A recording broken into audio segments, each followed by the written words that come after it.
ZYH 754, 870 kHz, AM. Rádio Universitária, Goiânia. Emissora da UFG.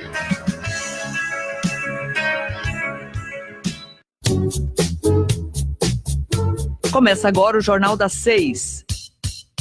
Independência e credibilidade desde 1980.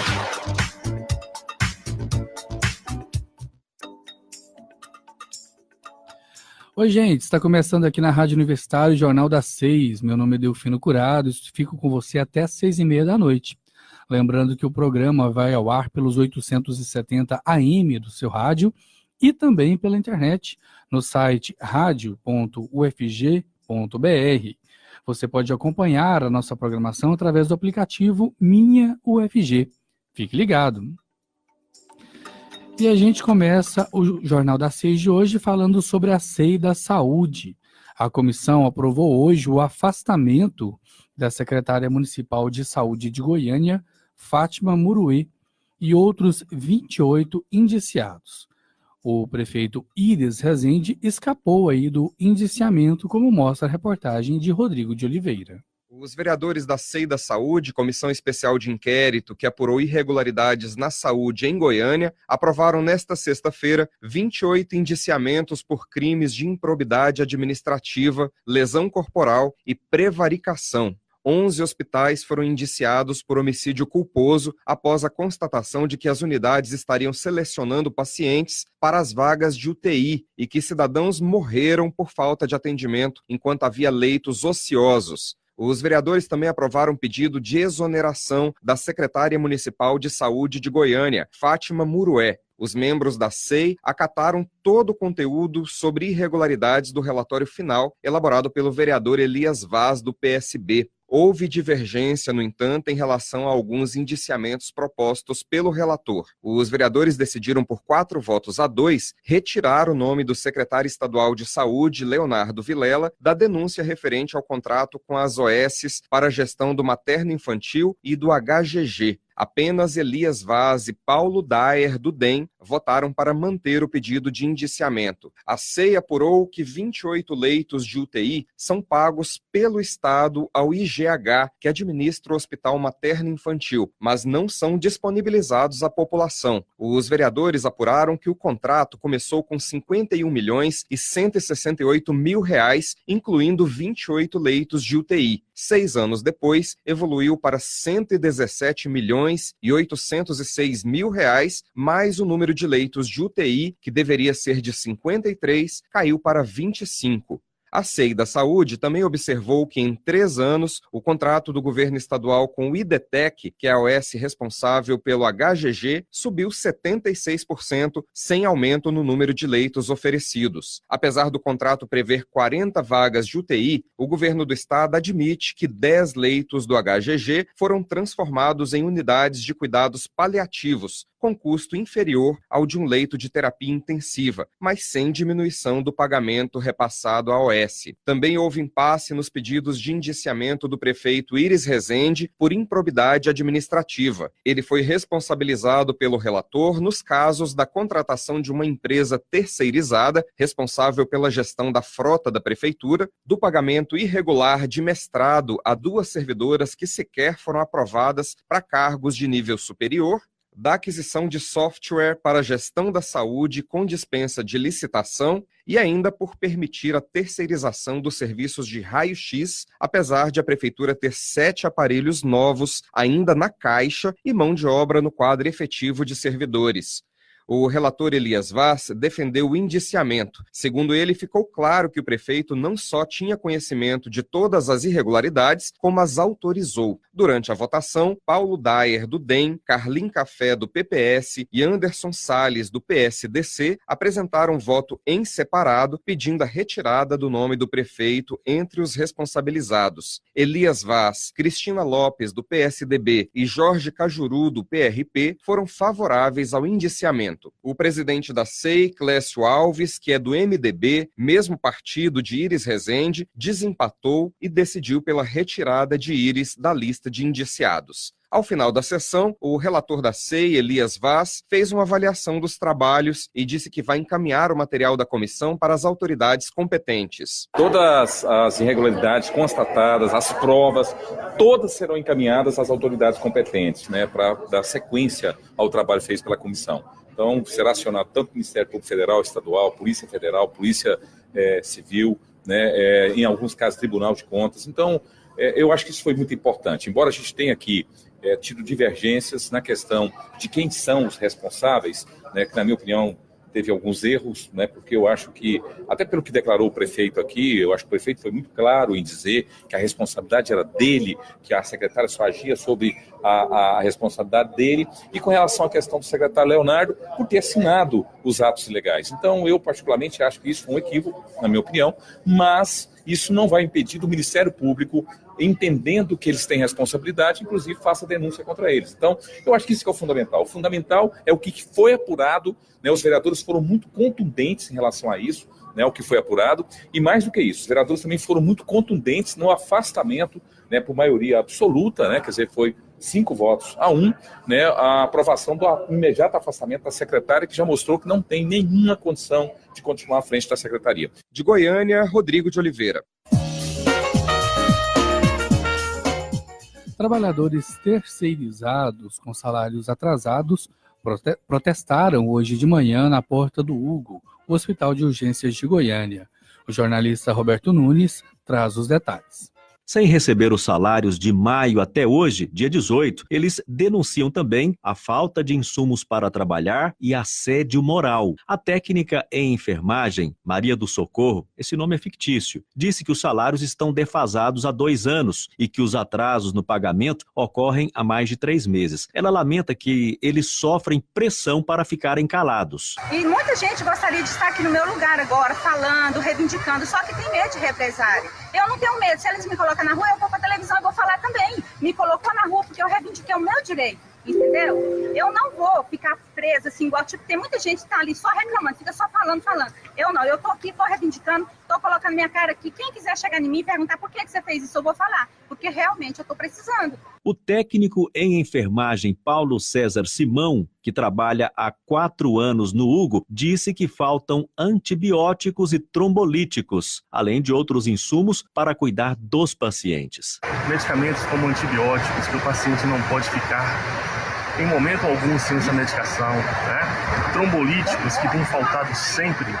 Um grande hospital desse, medicamento como esse não pode faltar. Paulo César relata que é constrangedor sair de casa e deixar as contas todas atrasadas. Triste você sair da sua casa com as contas todas atrasadas, cobrador ligando a todo momento e você ficar refém, né? Refém de uma situação que a gente não sabe aonde e como vai parar. O Sindisaúde de Goiás apoiou a manifestação e cobrou explicações da Gerir, que é a OS que administra o hospital. A Gerir informou que não está recebendo os repasses do governo de Goiás. Já a Secretaria Estadual de Saúde informou que fará um repasse de recursos para resolver as questões emergenciais. De Goiânia, Roberto Nunes para a Rádio Universitária. A Enel é condenada a pagar R$1 milhão de indenização por cobrança de tarifa de religação de energia. A ação foi movida em 2014 pelo Ministério Público de Goiás contra a Celgpar, companhia Celg de Participações.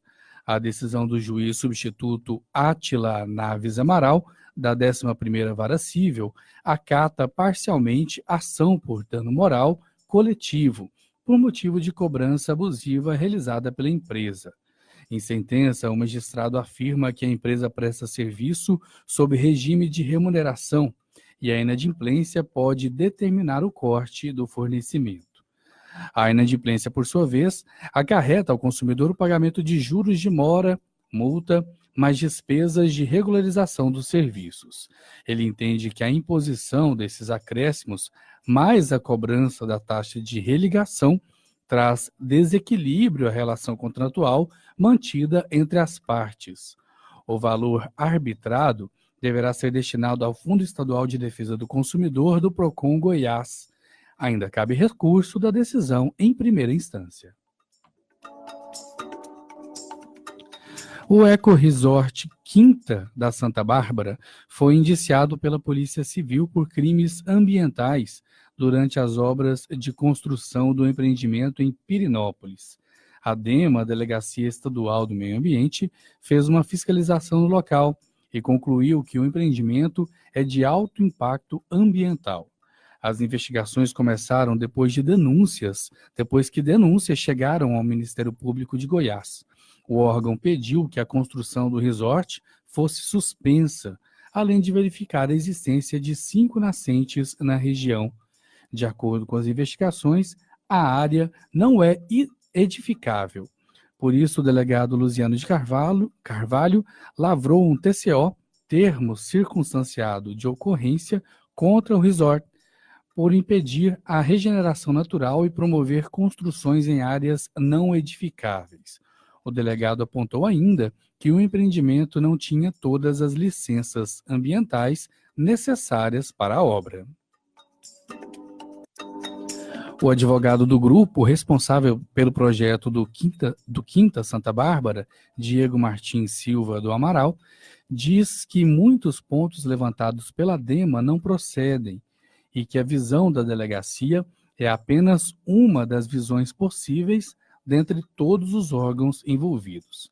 A assessoria de imprensa do resort afirmou ou reafirmou que há apenas uma nascente no terreno do empreendimento, segundo documentação do licenciamento ambiental. Os assessores informaram ainda que a mata ciliar está sendo recuperada e que o local está protegido. Segundo a assessoria, o laudo da perícia técnica especializada contratada pelo empreendimento descartou a possibilidade de uma segunda nascente, constatando que existem ravinas no terreno. Agora são 6h14, a gente faz um intervalo e volta já. Intercampus Educação e Ciência nas ondas da Rádio Universitária. De segunda a sexta, às 11h30 da manhã, com reprise às 5h30 da tarde. Não perca!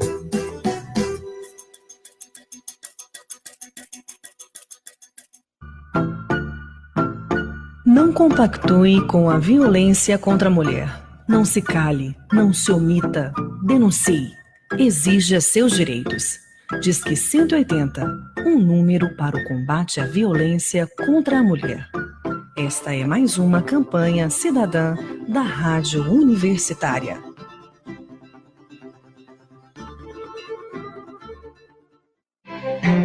Voltamos a apresentar o Jornal das 6.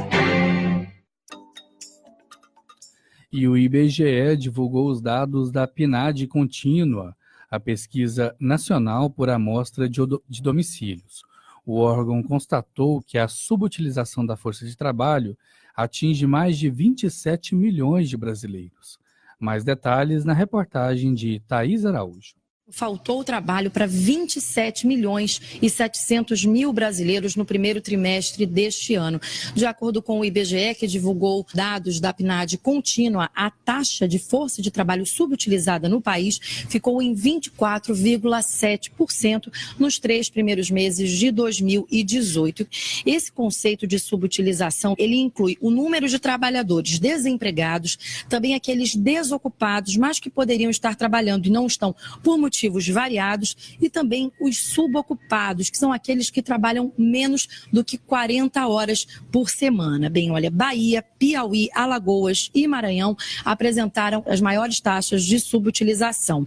E o IBGE também divulgou que o rendimento médio do trabalhador nesse período aí, que inclui os 3 primeiros meses deste ano, ficou em R$ 2.169, apresentando uma estabilidade tanto em relação ao quarto trimestre de 2017, quanto em relação ao mesmo período do ano passado, ou seja, o primeiro trimestre de 2017. E ainda sobre a PNAD, o Brasil ainda não atingiu a meta de redução do analfabetismo fixada para 2015. Vamos saber mais detalhes sobre o estudo do IBGE com a repórter com a repórter estagiária Camila Braunas. A meta do Plano Nacional de Educação era que em 2015 o Brasil tivesse até 6,5% da população com 15 anos ou mais sem saber ler ou escrever. Mas em 2017, essa taxa foi de 7%, segundo dados da PNAB, Pesquisa Nacional por Amostra de Domicílio Contínua. 2 anos depois do prazo, o Brasil ainda não atingiu a redução de analfabetismo fixada para 2015. Os dados foram divulgados nesta sexta-feira pelo IBGE, Instituto Brasileiro de Geografia e Estatística. A presidente do Sintego, Sindicato dos Trabalhadores em Educação no estado de Goiás, Bia de Lima, diz que faltam recursos para investir na melhoria da educação. O governo efetivamente não possui uma política de investimento com o propósito de findar o analfabetismo no Brasil. Isso está na Constituição desde 88 como uma tarefa para que a gente possa universalizar a alfabetização, para que todos possam ser alfabetizados, mas infelizmente a política atual do MEC é de retração, não é de investir. Segundo a presidente do Sintego, é preciso ter uma política diferenciada para atrair as pessoas para a escola. Primeiro porque quem é jovem e adulto, você tem que ter uma política diferenciada para que essas pessoas sejam atraídas a voltar para a escola. E isso não é uma coisa simples.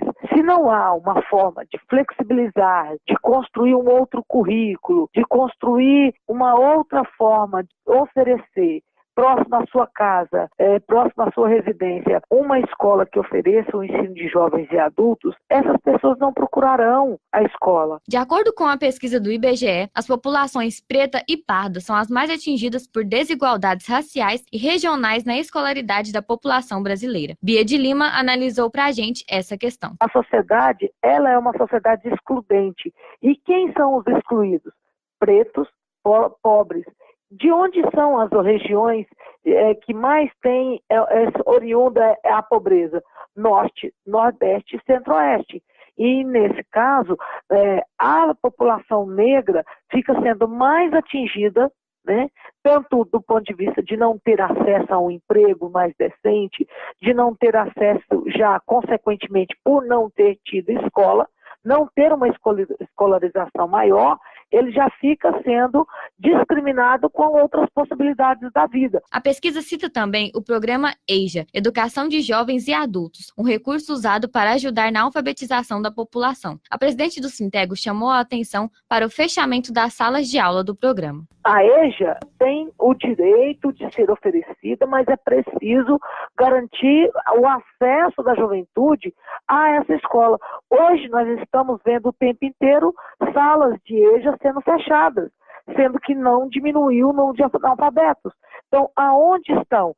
É preciso atrair esses jovens, esses adultos, para que eles voltem para a escola e não dificultar. Na medida que você fecha salas de EJA, você cria mais e mais dificuldade e significa que nós não atingiremos a meta desejada no Plano Nacional de Educação.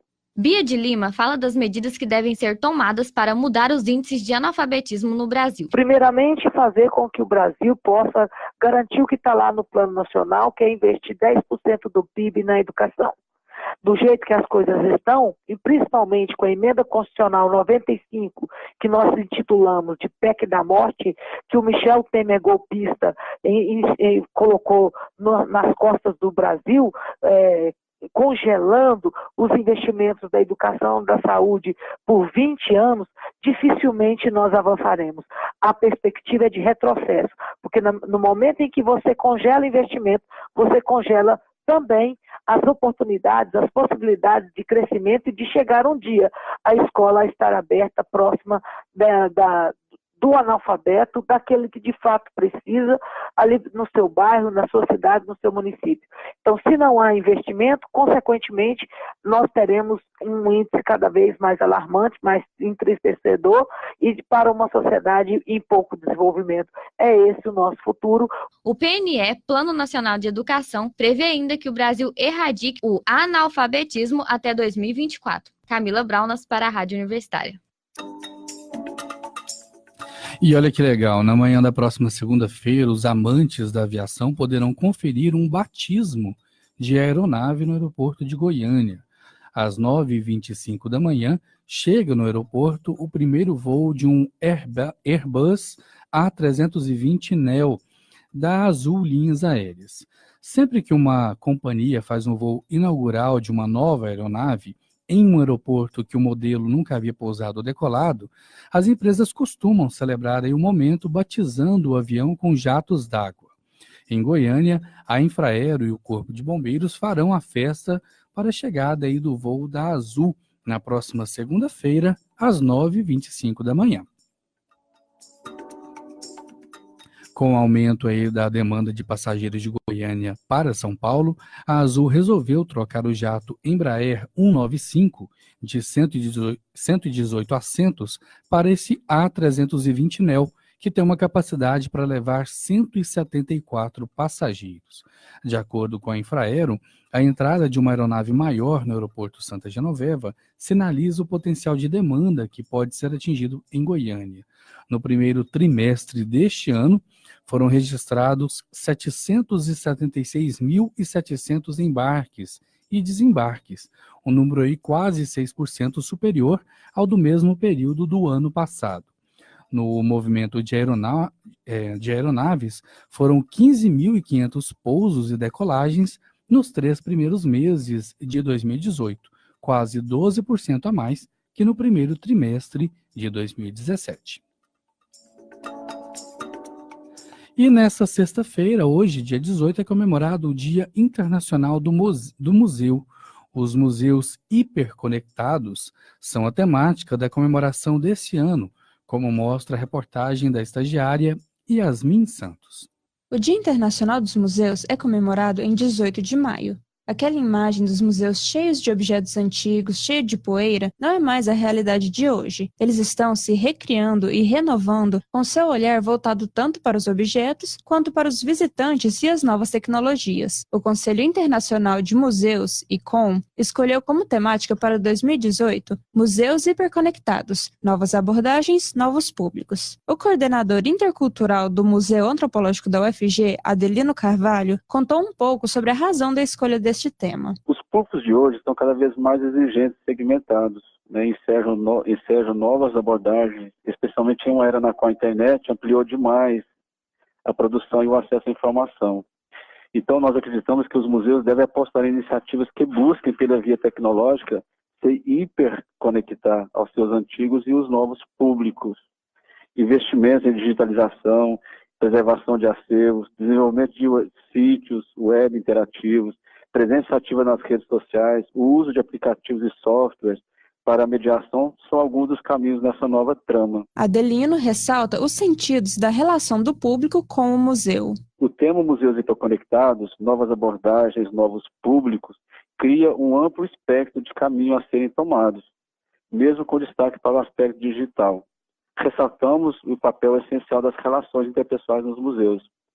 As memórias têm cheiro, cor, gosto, e isso é ainda demasiadamente humano. Mesmo sendo a Semana Nacional dedicada ao museu, as programações são de âmbito local, conforme explica o coordenador intercultural do Museu Antropológico da UFG. Cada museu faz a sua programação.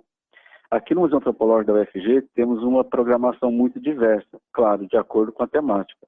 Teremos palestras, exibição de filmes com debates, visitações às exposições, tanto a de longa duração, chamada Lavras e Louvores, quanto a de curta duração, chamada Delirarte.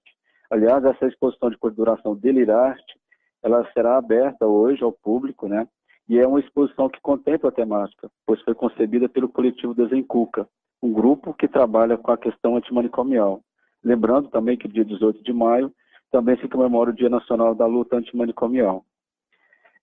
Também lançamos ontem um aplicativo do Museu Antropológico, onde qualquer pessoa pode baixá-lo no sistema Android e iOS e através dele acessar informações sobre o museu, as pessoas que aqui trabalham, os projetos desenvolvidos, as exposições atuais e as passadas. Então estão todos convidados para virem nessa e nas outras semanas visitar o Museu Antropológico da UFG. Yasmin Santos para a Rádio Universitária. E hoje é dia de tirar a bota, o chapéu e o casaco de couro do guarda-roupas. Começa hoje, vai até o dia 27, a 73ª edição da Pecuária. Mais detalhes com a repórter estagiária Júlia Larissa. O evento, tradicional na capital, é sinônimo de festa e diversão para muita gente. E para muitos desempregados, o evento se tornou uma oportunidade de trabalho e renda. Segundo dados do IBGE, a taxa de desocupação em Goiás voltou a crescer e fechou o primeiro trimestre deste ano com 371 mil desocupados. E, de acordo com os organizadores do evento, cerca de 12 mil vagas de empregos diretos e indiretos foram geradas. Entre as 13 atrações que vão subir ao palco do Parque Agropecuário de Goiânia estão Gustavo Lima, Henrique Juliano, Zé Neto e Cristiano, Marília Mendonça, Léo Santana e Dennis DJ. Em comemoração ao dia 24 de maio, feriado da padroeira de Goiânia, acontecerá na pecuária o show da banda católica Rosa de Saron. No dia 24, será celebrada uma missa com o padre Marcos Rogério. Neste dia, até às 11 horas da manhã, a entrada será 1 quilo de alimento não perecível. Nos dias sem shows, os ingressos vão custar R$20 e nos dias de shows, os preços vão variar de R$40 a R$50, podendo subir de acordo com a demanda. A Secretaria Municipal de Trânsito, a SMT, anunciou nesta quarta-feira, dia 16, que não fará alterações no sentido das vias que circundam o Parque de Exposições Agropecuárias em Goiânia. A Secretaria acredita que a liberação, que foi feita na Marginal Botafogo na última quinta-feira, dia 17, ajudará no acesso ao parque. Júlia Larissa, para a Rádio Universitária. E você sabe o que é o show do esqueleto? Letícia Santos tem as informações. A turma 65 de Medicina da Universidade Federal de Goiás realiza neste sábado mais uma edição do Show do Esqueleto. O evento acontece 19h no Teatro Rio Vermelho. A estudante de Medicina e presidente do evento, Eloá Andrade, nos conta mais sobre o que é o Show do Esqueleto. É um show que acontece há 56 anos. Nós estamos na 57ª edição. Ele começou como alternativa ao trote violento. Então, é uma forma de receber os calouros sem ser aquele trote violento, é um trote pacífico. Ele acontece todos os anos, desde então, não parou nem durante a ditadura militar, e assim ele se torna um espetáculo em cartaz há mais tempo no Brasil. É organizado sempre pelos acadêmicos de medicina do segundo ano. E para você que ficou interessado em participar do evento, Eloá Andrade explica quais são os valores e pontos de vendas dos ingressos. Os ingressos são vendidos tanto na hora, vai ter ingressos sendo vendidos, online no site da bilheteria digital e também nos pontos de venda, que são no Come Quieto, na Tribo do Açaí e na Butchery. Então, todos que trouxerem 1 quilo de alimento não perecível pagam meia, que é R$25. Na verdade, a inteira é R$50. O espetáculo não é o único enfoque do Show do Esqueleto, já que vem há muitos anos ajudando diversas instituições em Goiânia. A presidente do evento nos conta qual instituição da capital vai ser beneficiada nesse ano. A gente acredita que o show ele tem essa importância de também alcançar a sociedade de alguma forma. Então, todos os anos, a gente ajuda alguma instituição. Esse ano, nós resolvemos ajudar o Araújo Jorge, foi a instituição escolhida, tem um alcance maior. Ele deixa de ser apenas um espetáculo, mas ele também ajuda em outros ramos da nossa sociedade. O tema do espetáculo desse ano é o medo. Letícia Santos, para a Rádio Universitária. E com essa informação a gente encerra o Jornal das 6 de hoje. Agradecemos os trabalhos técnicos de Ana Cláudia Rezende, Clóvis Henrique e Murilo Cavalcante. A todos obrigado pela audiência. Até amanhã. O Jornal das 6 fica por aqui. Nós temos um encontro marcado de segunda a sexta, a partir das 6 horas da noite. Muito obrigada pela audiência.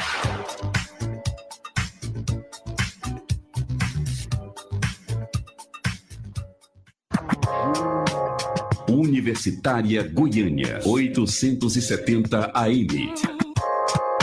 Música, informação e diversidade cultural.